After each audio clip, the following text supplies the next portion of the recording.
Coming up today, the United States imposes its first ever sanctions on a Chinese firm for assisting North Korea with its nuclear missile programs. It's hoped the move will tighten the financial screw on Pyongyang. Hillary Clinton and Donald Trump clash at the first US presidential debate in New York. We have a rundown on the event that could have a sizable impact on the outcome of the November 8th election. Plus, Arirang TV begins broadcasting on 2 local satellite networks in the United Kingdom.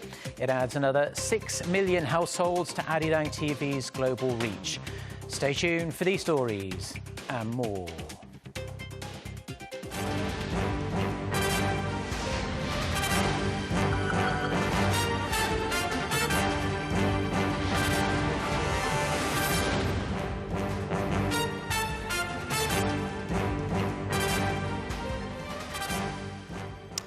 Hello, it's noon on Tuesday, the 27th of September. You're tuned in to our midday newscast here on Arirang TV. Thank you for joining us today.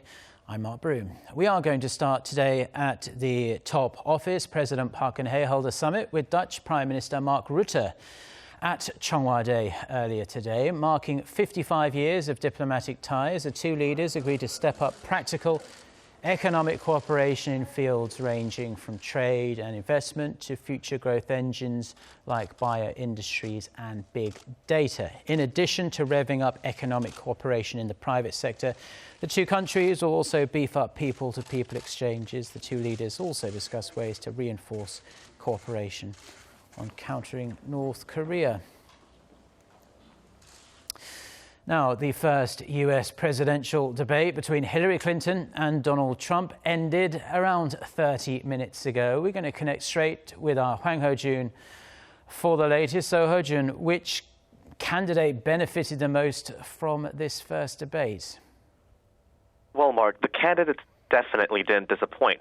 It was a night full of political spectacle and quite entertaining, too. As you just said, the 90-minute-long televised debate moderated by NBC anchor Lester Holt that took place in Hofstra University came to an end just about 30 minutes ago. The debate started out with Clinton and Trump firing accusations at each other on economic policy. Trump accused Clinton of not taking any action to improve the economy during her political career. Clinton fired back, saying Trump's policies lacked concrete details and would only hurt the middle class. There were also some very heated moments on issues that have been contentious in the campaign. At one point, Clinton demanded that Trump release his tax returns, and he shot back by saying he would, as long as she releases her deleted emails, a jab at the recent email scandal that tainted Clinton's reputation. They also touched on the current racial divisions, national security, and U.S. foreign policy. In particular, Trump continued to argue that America's allies, including South Korea, need to pay the U.S. their fair share for defense. However, South Korea is already paying nearly $700 million for the U.S. troops' presence in the country. Clinton, on the other hand, stressed the importance of cooperation between the U.S. and its allies. Now, we'll still have to wait for the pundits to weigh in, but people on social media have already declared Clinton the winner because she was able to maintain her composure against Trump's personal jabs, interruptions, and more than anything, his manipulations of the truth, if you will. Back to you, Mark. Well, thank you very much, Ho-jun, for putting together that comprehensive report at such short notice. That debate only finishing within the last 40 minutes or so. Now, back here in South Korea, and we're going to turn to the National Assembly. It's day 2 of a parliamentary audit that started Monday, mired in bipartisan deadlock as every ruling party lawmaker boycotted it. The political tussle escalated after President Park Geun-hye vetoed an opposition-led recommendation to dismiss the agriculture minister. It blew up into a full-fledged boycott and protests against National Assembly Speaker Jung Se-gyun from the ruling party, which has been pushing very hard for him to be removed from his post. And the situation was aggravated even further when a secret voice recording between Jung and a main opposition party lawmaker was released. In the recording, Jung is heard suggesting the ruling Saenuri party should offer a compromise on other controversial bills in exchange for the withdrawal of the dismissal motion. Now, companies are going to have to think twice about engaging in transactions with North Korea from now on. The United States has, for the first time, blacklisted and filed criminal charges against a Chinese firm for assisting North Korea with its nuclear and missile programs. Our Foreign Affairs correspondent Kwon So-ah with the details. The United States is getting tougher on North Korea's nuclear ambitions and those who support it. The U.S. Treasury Department has imposed sanctions directly on a Chinese entity, Dandong Hongxiang Industrial Development Company, and 4 of its officials, including the owner of the company, Ma Xiaohong. This following recent revelations that the firm exported materials that can help Pyongyang develop weapons of mass destruction, such as aluminium oxide, which is used in processing nuclear bomb fuel. Also, the Justice Department filed criminal charges against the firm for committing money laundering to evade U.S. economic sanctions. In an indictment released Monday, a civil forfeiture action has been filed for all the funds contained in 25 bank accounts belonging to the company. It alleges the firm conducted U.S. dollar transactions on behalf of North Korea's Korea Kwangsun Banking Corporation. That bank has been under U.S. sanctions since 2009 for its financing of Pyongyang's weapons programs. South Korea's government has welcomed Washington's move. Seoul's foreign ministry says it highly evaluates the designation and will press third countries to thoroughly abide by international sanctions. Washington's latest measure has been supported by Beijing, which actively investigated the case. This comes in the wake of North Korea's 5th nuclear test earlier this month and could have an influence on sanctions under discussion at the UN Security Council, which has vowed to come up with stronger punitive measures on Pyongyang. Kwon So-ah, Arirang News. The UN General Assembly is expected to adopt a new resolution on North Korea's human rights violations. Speaking at a briefing in Washington, D.C., Robert King, the U.S. State Department Special Envoy for North Korean human rights issues, said the U.S. is also hoping to raise the issue of North Korea's human rights at the Security Council. The UN previously adopted resolutions on the North's human rights in 2014 and the year after that. This year's resolution is also expected to include a call to refer the issue to the International Criminal Court. If so, it would be the 3rd consecutive year the General Assembly has made the recommendation. The draft resolution is expected in October. South Korea's unionised subway and railway workers are staging a strike to protest the adoption of a performance-based pay system. This strike began at 9 a.m. around 3 hours ago, but subway trains will run as usual during the morning and evening rush hours. Spots during that time will be filled by temporary workers. Unionised subway workers in Seoul, as well as the southern port city of Busan, and railway workers across the country are taking part in this strike. Seoul Subway Line 9, however, that's going to be running completely as usual as it's run by a private operator. Subway services outside of Line 9 will be cut to about 80% of normal levels outside of the peak hours, while regular train services will only run at 60%. However, KTX bullet train services will operate at usual levels this week. 3 South Korean Navy personnel are missing after their anti-submarine helicopter crashed into the East Sea last night. Officials say they lost contact with the chopper at 9:05 p.m. Korea time after the crew issued 4 distress calls. Officials say search operations are ongoing, adding that they have recovered a helicopter door and some helmets, but no sign yet of the missing crew. The helicopter had been dispatched to the East Sea for a joint drill between South Korean and US forces conducted to warn North Korea over its recent provocations, including its nuclear test earlier this month.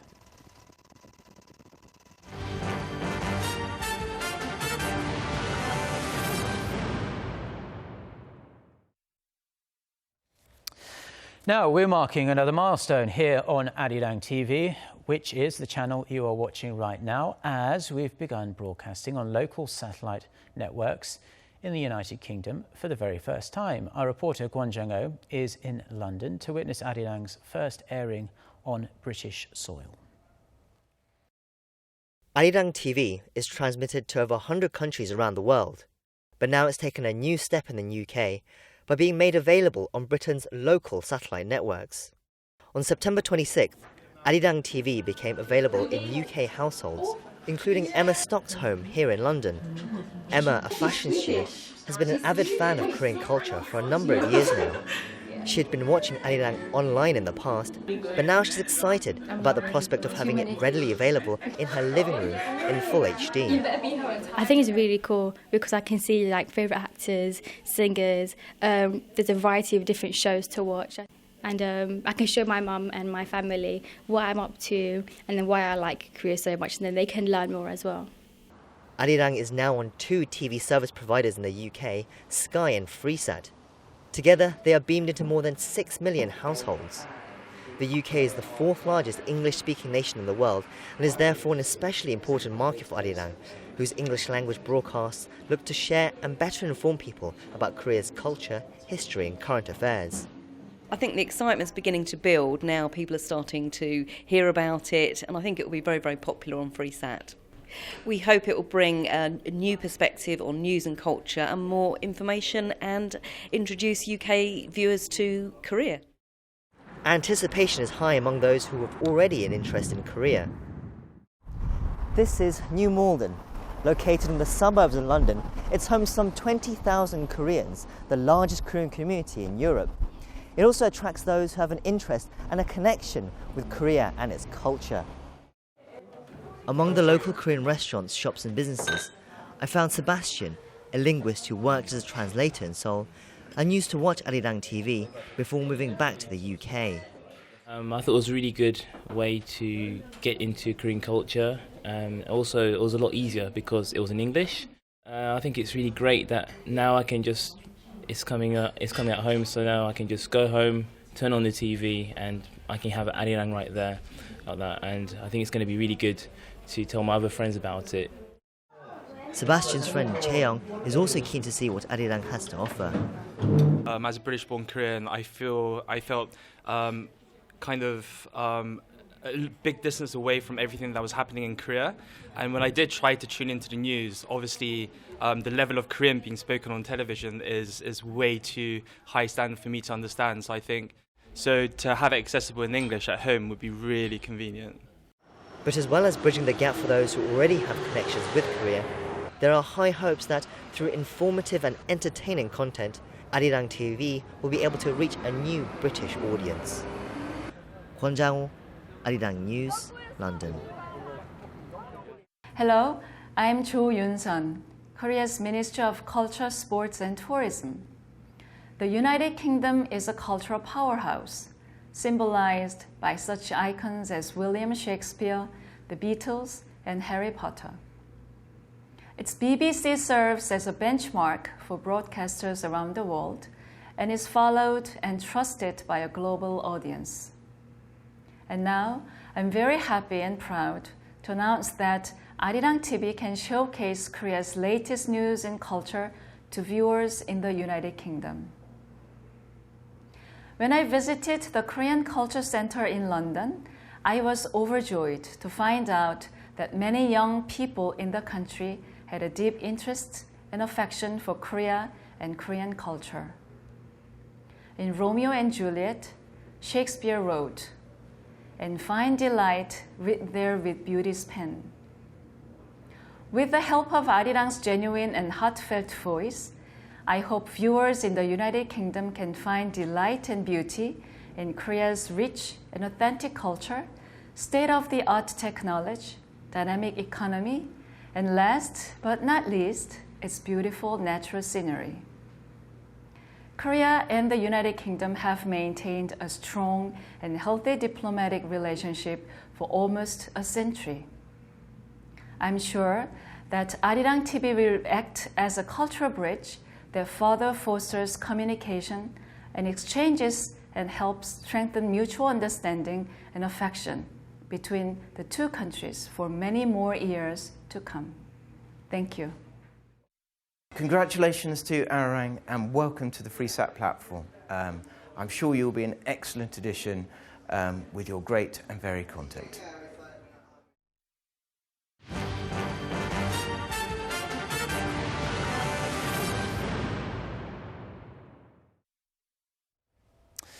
Now, in other news, former Portuguese Prime Minister and former UN High Commissioner for Refugees, Antonio Guterres, appears to be next in line to become the next UN Secretary-General.